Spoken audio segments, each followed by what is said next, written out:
Okay, now we're at the meat of it. It's time to shape the metal. This is the pattern for my breastplate, but it is not my breastplate. This is a flat sheet, which means it only bends in a single direction. That means it's a simple curve. And every single part of a suit of armor is a compound curve. That means it has to be stretched and shrunk and shaped to fit my body. And Terry is about to show me the rudiments of how to move metal so that it conforms to my physical form. Okay. Terry, we have this flat piece of aluminum, a future breastplate in potentia, and it's all simple curves, and a breastplate is compound curves, right? Yeah, Curving yeah. in multiple planes. How does this turn from a flat sheet of metal into a breastplate? Okay, in the traditional way, they used to beat this thing over the stakes. It's called a stake. Okay. And it's got that shape in it.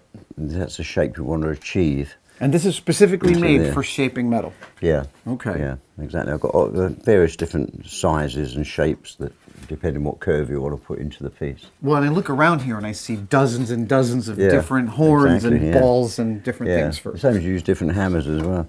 But for stretching this stuff, I'll see what I'm going to do. All right, Terry, so I see fire. What are you about to do to this? Well, it depends on how quick you're making a piece. If I'm working on films and they want like Excalibur, for instance, 106 armours in 3 months. Yeah. And you have to find various shortcuts to do it. And for beating the actual shapes into this, if you anneal it. That's to soften it. Yeah, you heat it up. It's a heat process, basically. It alters the molecule structure of the metal. And it can be steel or it can be brass or whatever. With aluminium, there's no change in the colour of the metal. Oh, right, like in steel you make it brown or blue and you get properties based on that colour. Or if you go to red, you know that it's red hot, or you can go white hot before it starts to melt. Right. But with aluminium, no colour there's no colour change, so you don't know, and if you go too far, it just melts. Okay, that's bad. And I found out, and I believe you can do it with soap as well, but I found magic marker works well.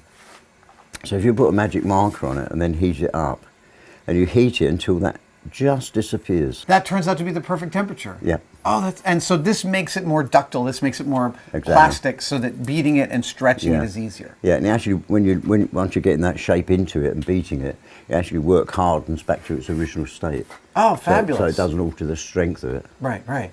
That's really cool. Yeah. Okay. Not many people know that. That's so it's fantastic. You just done that there. And you try and keep the heat as even as you can all the way through.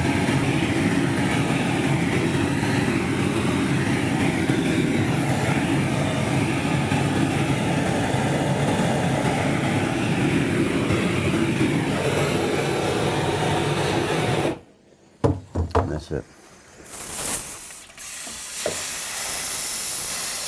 I love efficiencies like that. That is really, really cool. If you take that and try and bend it.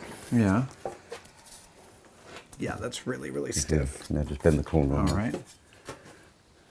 Oh my God, it's like clay. It almost goes like lead. Oh, yeah, it really does. That's really cool. Well, enough you do it in steel, it's the opposite way around. Right, the quenching makes it harder. Yeah. Yeah. And what I do with this, I actually use a rubber mallet. Okay. Because what happens with the rubber mallet if you whack it really hard? And again, it's not tapping it. And you notice I'm not holding the hammer. Yeah. You're not holding it rigidly. No, I'm literally holding it between 2 fingers and I'm flicking it. You're letting it thwack. Yeah, and it's to make that little crack. It's like what you're really doing is you're not going there, you're actually going there. You're going through the form. It's a bit like a karate blow. You Right. know, when they break blocks in half, that speed. Or a pool cue, you're shooting through the ball. Exactly. You're going through it, and that's what you kind of get. So what's going to happen now is that's going to hit that, that's going to go on there. Okay. And that will then form that shape. Right. Yeah. And since that's a compound curve, that's what you'll get out of the form. Yeah. So if I start on this end, I'm going to do this side and I'll let you do that. Oh, okay. Well, the difference will be clear. When you're hammering stuff like this, you're hitting one spot. You're flicking all the time and the hammer is landing dead flat. It's not doing that, it's not doing that. It's going dead flat on there. And you keep it in one spot, you move the metal, not the hammer. Oh. Yeah. You may slightly adjust it a bit, but, Right. but invariably you're hitting in one spot. And And I don't suggest you try this, but not without practice anyway. But you can actually. Right. So you're moving. The metal is the moving Yeah. object, and the hammer is just Yeah. constantly staying. And I find the harder the crack and the faster the crack, the better it is. It's like a car body stamped out on big presses. If you brought that press down really slow, it'll buckle up. It's the speed of it and the force of it that makes it. It doesn't give it time to crease. Fascinating. Yeah. So here we go.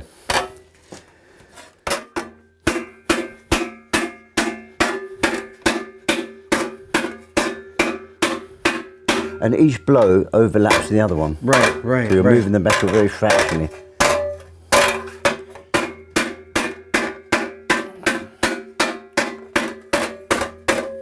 And you go around the edges first. Oh, okay. Because that's where the creases start to happen. As soon as you get a crease, you bash it out. Because otherwise it'll get worse and worse. Eventually it'll fold back on itself and then it goes out of control. So you work from the outside in? Yeah. So it's really just... And you keep smoothing it out as you go. Wow. You notice the variation in hammer blows when I'm making the actual shape. I'm really making armour. See, people say to me, how do you make armour? It's just a series of dents. It's how you control it. And that's all you're doing really, is putting dents in it. Yeah. To get the shape. And then you do a lighter blow. Yeah. Just to iron the dents out to make them form to a nice shape. That's to smooth it out. And you notice I'm flicking. Yeah, yeah, yeah. If you're doing this, your arm will absolutely kill you. You'll get too... Yeah, this is just almost effortless. It's flicking. You might get a few blisters on your fingers before. Right, Till you get used to it. So that's basically that. Almost mirror finish on it. Yeah, look at that. That's really smooth so quickly. You get smoother than that, but I'll show you that bit. I want to have a go at the other side doing that. All right. So remember, it's good crack. Keep that hammer in one place. Do you want to try the finger bit? No, I don't. All right. Harder. Like that? Yeah. All right. Wow, it's so plastic. I mean, I'm seeing it move with each one. All right, now You feel it. I wasn't... I'll just stop you there because I'm being too rigid here. No, I know it's practice and it's what you kind of learn. But at the moment you're holding the hammer wrong because you're kind of holding it like a normal hammer, and that's why you're getting slightly out of control with it. Ah, okay. Your arm doesn't work properly. So when you hold it there, it's literally those two fingers in your thumb, and that bit it just hits that. Okay. So if I do it, you can see it. Yeah, yeah, yeah. And it's just and you get really fast at it.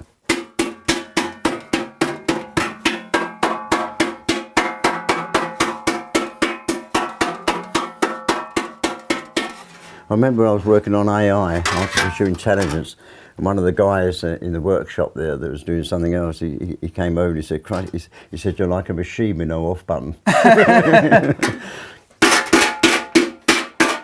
And the other important thing is when you move the metal, don't move it too suddenly. Keep it really... In fact, I often find that, because I'm holding that and just doing the action like that, this hand usually aches more. You get more aching because in that. It's super precise because, holding. Yeah, you're holding that really like a mole grip. Right. Like a clamp.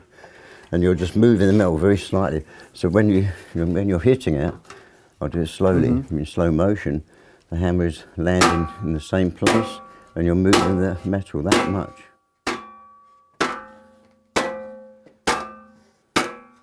Each blow overlapping the other. And that's what slowly forms the shape. But it's important that when you hold it like this, the hammer's not landing properly. You can't make it straight unless you move the whole arm. Yeah, yeah. Then you can do it straight. But if you flick it, it's automatically landing straight every time. Wow. I can tell by the sound that it's instantly better. Yeah.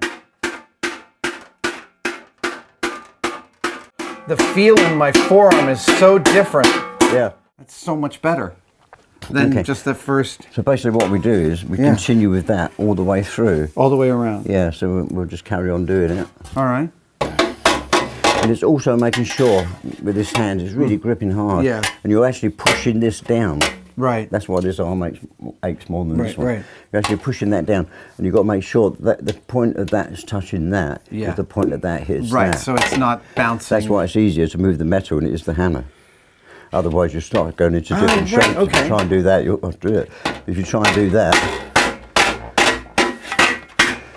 moving the They're hammer. all over the place. Sorry, it's habit. I can't not do it. Yeah. So if I keep the metal still and try and do it, Right. you just finish up with a load of dents. Yeah. Yeah. And then start working into here a bit further. Right. Now you've got the strength coming here. Yeah. You can start going in a bit further. Okay. Until it,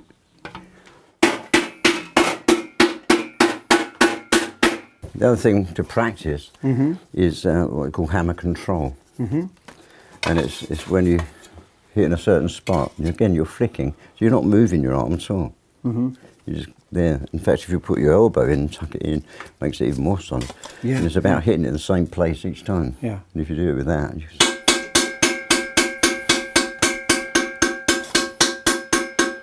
Wow. and it's all about hammer control. Right. So when you're doing that, each blow is overlapping, you're just moving the metal. Yeah. All right, I'm going to try locking my elbow.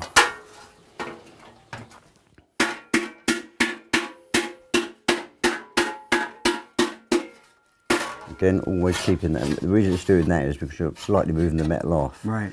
And you're leaving a gap underneath, and that's creating that dent. Yeah. So you've got to keep it right there. That's right, it. look at that. Yeah. The metal's always got me in contact. Pressure on that arm, pushing it down, is really quite considerable. Oh, it's significant. And also, you're having this mental image, you're keeping this mental image of these three relationships all at once. It's that spatial awareness. Yeah, you're getting there, mate. It's good. A really heavy gauge steel, as per the original armour, which is a lot thicker and a lot obviously harder. Yeah. I actually talk to the metal as well. I tell it, I'm Terry English, you're just a piece of metal, you'll do what I want you to do.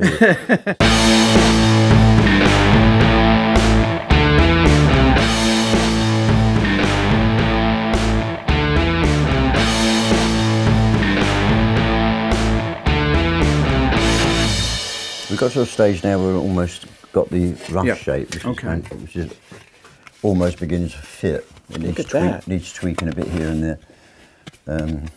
Needs tucking in. But what we're going to do now is mark the centre line which I've got there. Okay. And transfer that to the outside. I can see the lines, so I do that. See the lines, so I do that. I'll just join those two up. You can do that with a ruler. And because the breastplate is going to be slightly peaked at the front, so it's not a conform shape all the way through, it slightly peaks here. So now we're going to work on the mallet. And what we're doing now is we're using this edge. Oh, okay, because, it has different curves on this one. And we're just doing it slightly above that edge, and what we're going to do is to force this back. We're bringing it out, but forcing it back. Okay. And so it's the same thing, but it's the reverse of what I've been saying. Right. This time you lift it away from the metal. And you're hitting it away from the metal. Yeah. So you're not actually... Well, the contact is there. Right. But the hammer's actually hitting there as well, and what it's doing is bending it over. Right. But you're not hitting it on the line. Yeah, you're following that line through. That's where the actual hammer blow is. All right. There. Oh, wow. Okay. But then you're easing it out that way. So you're stretching this bit. You're finishing up with this shape as big as look at that. I totally see that. So if you take in that one. All right.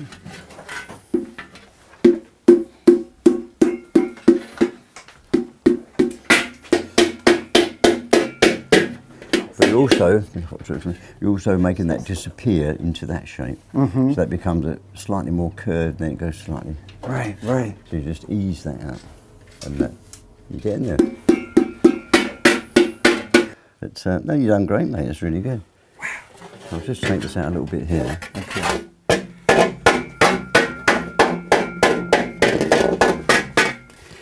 So you can now see you've got a curve there. That just goes. It's a little more proud. Yeah. Yeah. It's tucking in. Wow. Your intuition for the metal and how it moves is astounding to watch. Yeah, a little bit.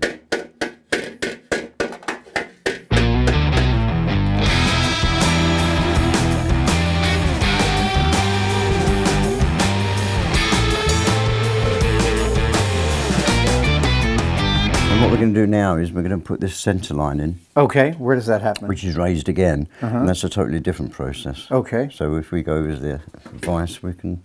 Let's do I'll it. show you how to do that. Okay. All right. So what we're going to do, we're going to put the crease down the centre of the breastplate. Okay. They didn't all have it, but in this case it does. And what I use is basically that. Now that you might recognise. It's a wood splitter. Yeah. Well, it's such good quality steel because it's an early one, it's an old one. Right. And I do have different shaped ones. And you notice it's got around a slight radius on it. Yeah, and it's very smooth. Yeah, and it's not sharp, otherwise you cut through the metal. Yeah. All you want to do is to dent it. So what we do is clamp that in the vise, quite tight. And then, again, with the rubber mallet, you line that up on there. Yeah. Oh, man. And you just give it a tap. Wow. Move it along a little bit, tap it. So the next one, you just want to keep it straight. Yeah. You kind of feel the line of what I've just done. Just slide it along a little bit. So I'll put it back where it was. All right. And move it along. And as you go along, you lessen the blows. It disappears about here. So you make it softer, softer, softer. Oh. That's all right. Move it along. Okay. That's basically the principle of it. Yeah. Crack, moving it along a bit. You see how it's going. Wow. Yeah, it helps if you keep a rhythm going. Yeah. You notice I'm tapping it. Yeah. It's funny, you know, you see things in films and stuff, it makes me laugh. And if you look at a blacksmith or a swordsmith, what they're doing is that they've got the blade. Do a quick demo, a bit of leather or two. And they're hitting it. And you'll notice that they do a blow, then they'll go bang, bang, bang on the anvil. Then they'll hit it again. A rhythm. And there's a reason for it. It's because you get into the rhythm of it, and then you take it off. But you're also clearing the slag away from it. On films, they just go bang, bang, bang, bang. And that's why they don't make very good saw blades on the films.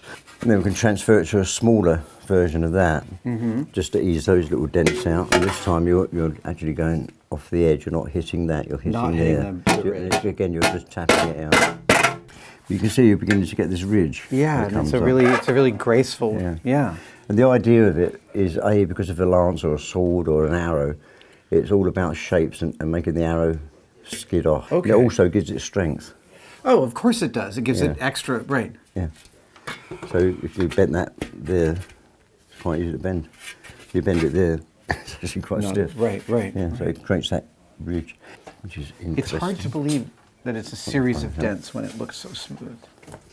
And again, some of these, especially on Gothic armours, are more accentuated. Yeah. And I'll use this hammer for that. This is probably dated around. Look at that. It's probably about 1600. What? Somewhere thereabouts. Look at that. There's almost identical ones in the Tower of London Armouries. It's so beautiful. So it's clearly not. Yeah, because it's all about balance. It's all right. If you've got a long shaft, it upsets the balance of that.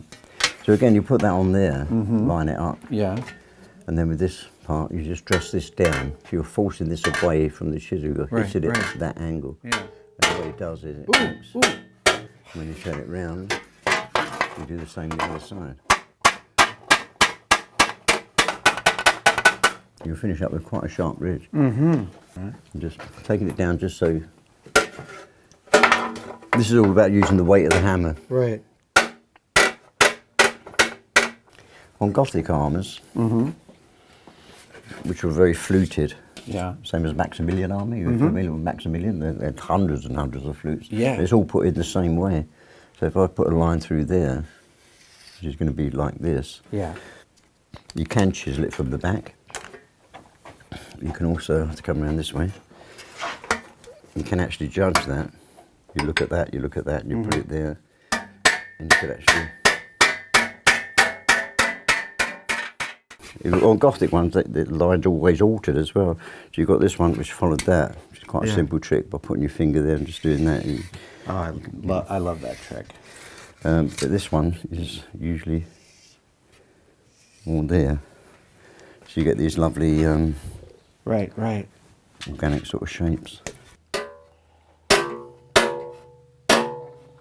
Okay, don't go too deep with it and start doing the other side. Keep it in the same place. The sound is great. What we're going to do now, this all is refining, of course, but eventually, you know, that gets to fit. So now what we're going to do is demonstrate an edge. Okay. And I'm going to show you how it was done in the old days. Done what they call a mitre swaging block. Okay. And you're looking at forcing the metal into that. So it's got to be fairly accurate. Right. And you're only overlapping it by about that much. And all you're doing is putting a dent in it. Right. You go all the way along with that. But it creates that roughly. Right.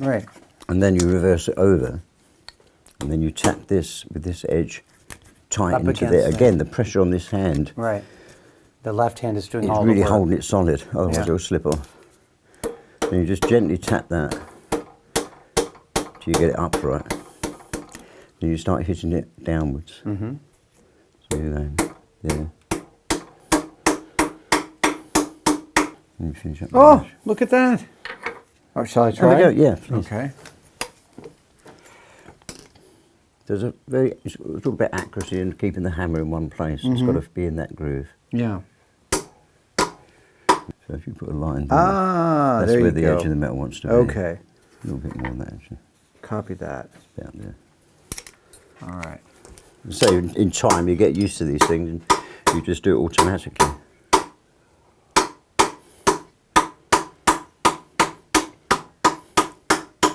And then you're literally just tapping it that way. And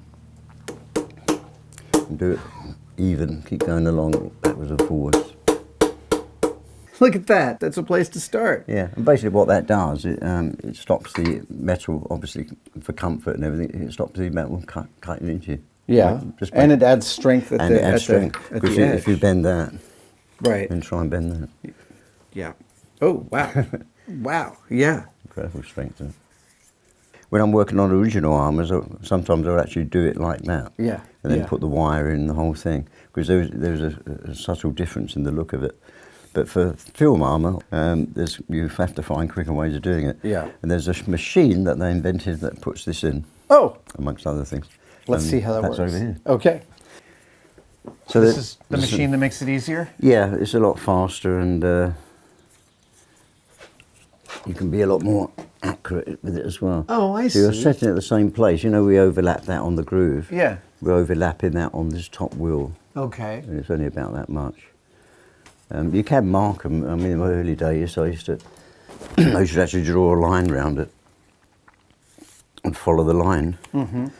But after years and years, you don't need to. And you put it in there. Yeah. It's doing exactly the same thing. This becomes the hammer. Right. And this becomes the stake. swage. Yeah. And you do that, and then you just close it down. And you can see that's just creating that. Oh, yeah. Dent. Perfect. So when you wheel it along, it continues that all the way through. Oh, wow. Yeah, that... And that creates the edge. That's and easier. You see it's much different. Right, so you're going to do that now. All right. You get it right in the centre, yeah. Right in the centre of the second. Then just clamp it down. There is good. All right. And then gently go through, keeping it even. Oh, that's amazing. Yeah, they're clever, isn't it? Oh. But these machines really, a lot of engineers and metal workers have them, because even things like oil drums, you know, the big oil drums they use for the oil. Yeah. All the edges of those are done on very similar machines. Oh, of course. They're called a swaging machine, or ginny wheel, as they're known. That is lovely. So is it time to try it on this piece? Yeah. Okay. Do the real thing now. So we come over here. Okay, so we do the same thing again, but now we're going to do it on a curve on the breastplate. Yeah. Okay. So we do this, judge that distance. If you're happy, you're doing a line for this edge to follow. Right. It does make it a lot neater. I say, through experience, I just do it. But it's literally just feeding that through. Keeping that distance the same.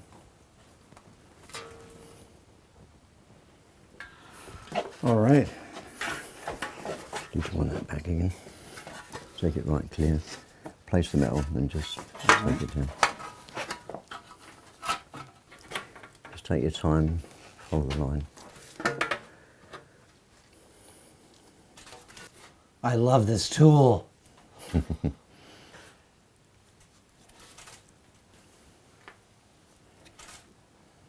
Oh, wow. Then it's back to Now it's time to hammer taking it over. Okay, so now we're going to take this edge over. And because it's on a curve this time, not straight, I'm going to use the curved part of the hammer. Oh, okay. Which fits that. Right. If you use that one, obviously you're going to make a load of dents in it. And again, it's just keeping that really tight in all the time. This really is just, and there again, on this one, I'm actually doing the same as we're doing with flicking the hammer. And we just...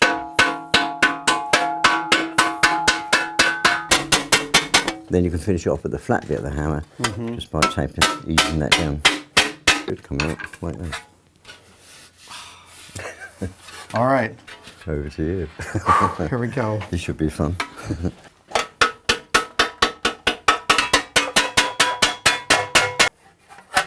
Ooh, yeah, you do have to be a contortionist. Yep. The way you've showed me how to creep up on it is really lovely. That's it. And then I come in here and then you just come in here with the flat part of the hammer. Flat part. And this one you literally just let almost again almost the weight of the hammer. Right. Just to bring it that last little distance. Otherwise you'll flatten it. Right. Yes. So it's fairly gentle. This hand is killing me right now. Yeah. Oh yeah, you get more pain in that hand than you do that one. That's what I say, where you get those muscles from. It is literally that hammering. Derry, this feels legitimate. Wow. Holy then cow. you just do the same thing around there. And that just, then, as I say, that just gives you that lovely edge. Yeah, so when you're fighting or whatever you're doing. And it's not going to cut into exactly. me. That is really cool. So that's one piece of this suit of armor. How many pieces are in a full suit? In the Arth one I'm making you, there's 120. I guess we better get started. I guess so. All right.